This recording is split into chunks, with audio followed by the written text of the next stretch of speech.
কুড়িয়ে নিয়ে আসবো। গুঁড়োগুলো ঘন দুধটা দিয়ে ভালো করে ফেটিয়ে নেব। পুডিং পাউডার একটু ঠান্ডা দুধ দিয়ে এটা একটু গুলে নেব।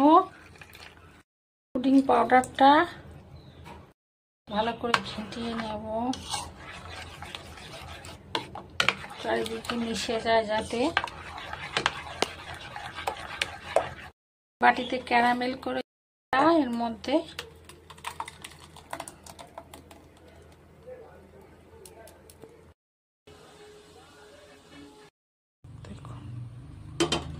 হয়ে গেছে। এবার নাম দেখুন কত সুন্দর হয়েছে।